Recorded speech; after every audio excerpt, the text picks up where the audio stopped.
Wow. I honestly didn't know that there was that much behind. Like,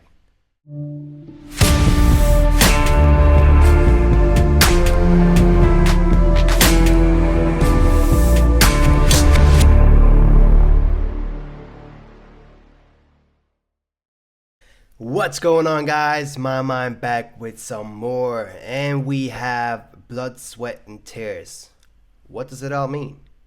Man, I'm just excited to dive into to learn more about the songs and what they really mean. And I think I should because I'm trying to understand everything, and you guys keep telling me that there's a bigger story behind the videos and stuff like that that I'm obviously not catching because I don't like you guys have probably watched it all like in order, but I'm like all over the place. So I'm trying to get what I can out of the videos and the lyrics and stuff like that. But it's not that easy for me because I'm all over the place. But I think I'm doing good. But I could do a lot better. So I mean,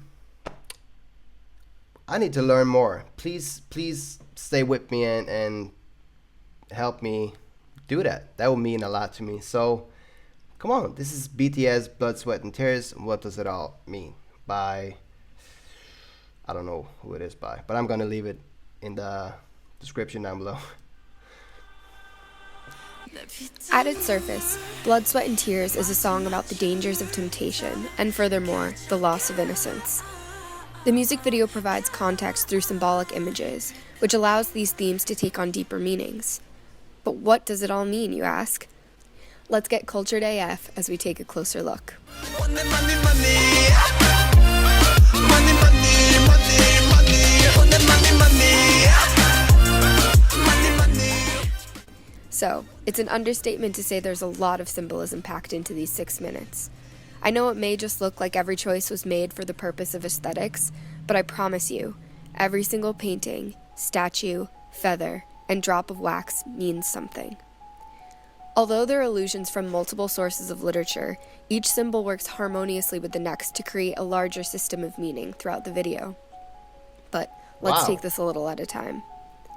The most useful frame for understanding this video is through the story of Demian by Hermann Hesse. Published in 1919, this Bildungsroman tells the story of Emile Sinclair and his journey to find himself. For further context, the ideologies presented in Demian are heavily influenced by the ideas of the German philosopher Nietzsche.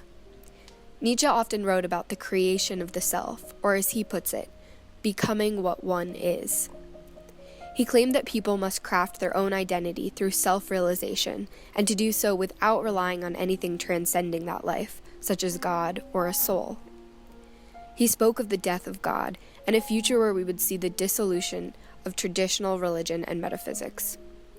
Nietzsche was, quote, engaged in a positive program to reaffirm life, and so he called for a radical, naturalistic rethinking of the nature of human existence, knowledge, and morality.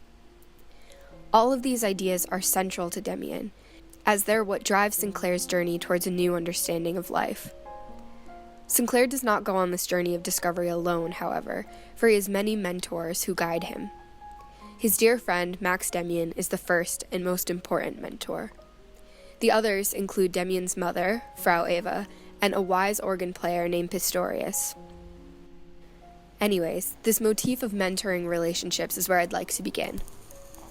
In the opening of Blood, Sweat, and Tears, we see each of the younger members paired with an older member, their mentor.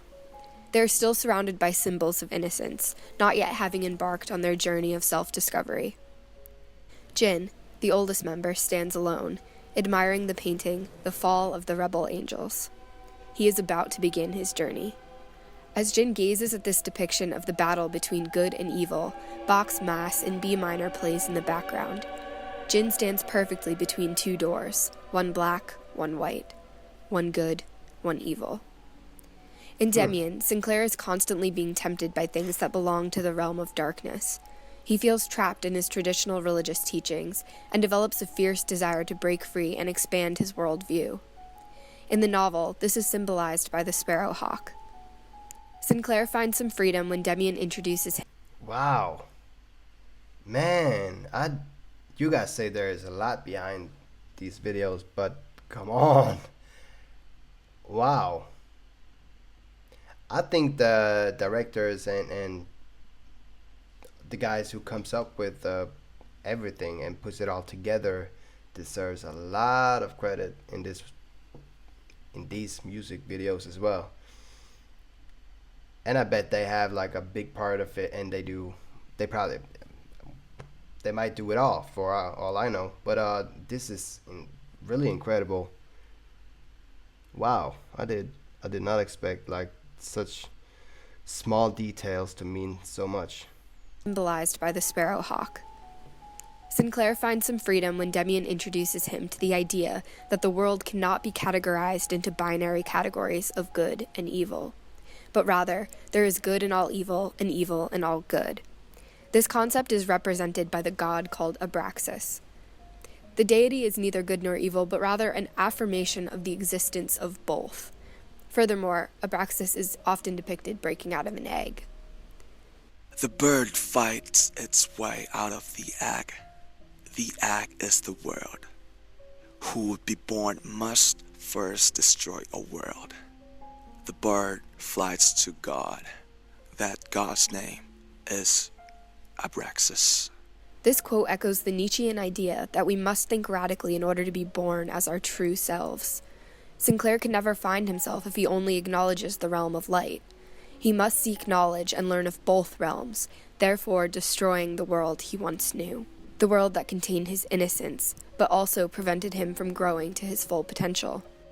Part of finding oneself is embarking on a quest for knowledge, and part of this comes from embracing both realms, and in turn, embracing temptation. Once we take a bite of the apple, we cannot regain our innocence. We now have not only knowledge, but also sin, and there's no going back. The interlude of the music video has a couple of direct connections to Demian that I'd like to discuss. Of course, we have a direct quote that's read by RM, referencing Max Demian as a tempter. He too was a tempter. He too was a link to the second. The evil world with which I no longer wanted to have anything to do. Another connection is the reference to Sinclair's mentor, Pistorius, the philosopher and organ player. Pistorius promises to play Sinclair Passacaglia in D minor. This is precisely what Jungi plays in this scene. Now, I know what you're thinking. What about the kiss? What reason could Jin possibly have to kiss a statue? What does it all mean? Let me fill you in. Here we have another allusion to the end of the novel. I'll set the scene. Sinclair is wounded in battle, and Demian appears to him. Demian tells Sinclair that if he ever needs help, he need only look inside himself, and he will find that Demian is within him. Demian then kisses him on the lips and disappears. To me, this is the moment the entire music video hinges on. There are multiple layers of meaning to the kiss. Firstly, Jin is put in the role of Demian, giving a kiss to Sinclair. But at this point in the novel, Demian is revealed to be merely a piece of Sinclair himself. And so this is the moment Jin realizes he can now be his own mentor, and he has broken out of the egg. He has achieved creation of the self. The other layer of meaning we must acknowledge here is that Jin is finally embracing the two realms. He is kissing Abraxas, the very embodiment of both good and evil, and so he is shedding his former innocent skin. Throughout the music video, V was shrouded from view under a veil. He was a fallen angel, representing evil and temptation. The moment Jin was able to face him, he destroyed the false world of light he once inhabited, and welcomed chaos unleashed. This is what Lacan would call the real. Jin is unsutured from the symbolic order when he faces the rupture between the symbolic and reality.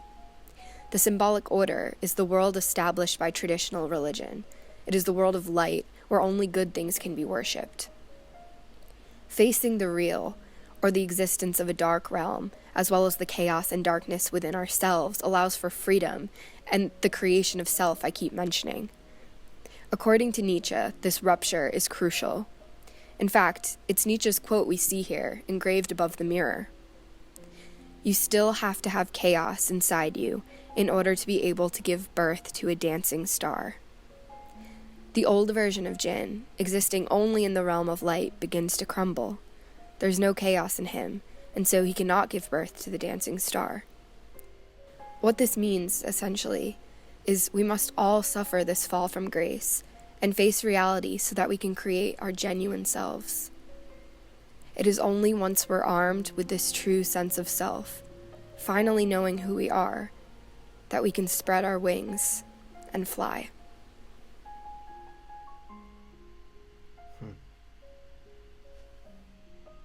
Like Sinclair, Icarus too wants to be free and soar to great heights, but he aims too high, quite literally, and pays the ultimate price for his recklessness.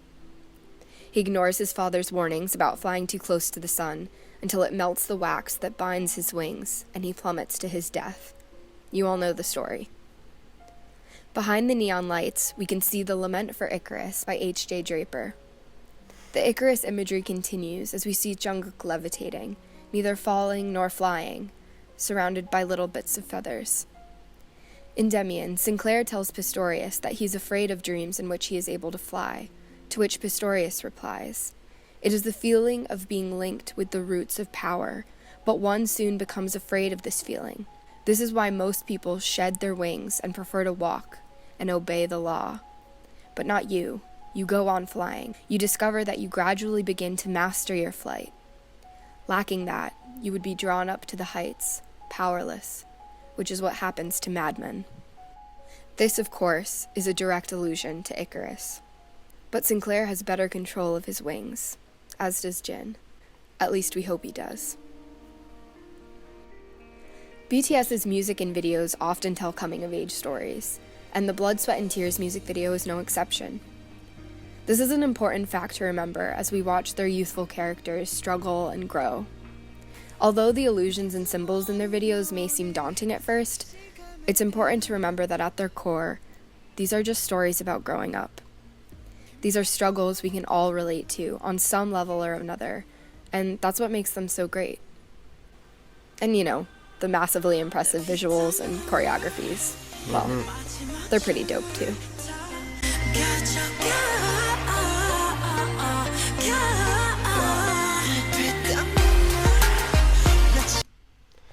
Yo, wow. I honestly didn't know that there was that much behind, but it really makes sense. It's so perfectly set up, and the lighting and everything is great. And but now I know a little bit more about what it's really about and what's the secret message behind it all, and what makes it even a better song and video. And wow, this is really amazing. And man, thank you guys for sharing this with me, and I'm really excited about next one. Hope there's a lot more videos like this. So man, okay, so please subscribe, like, and I'll see you guys in the next one. Peace out.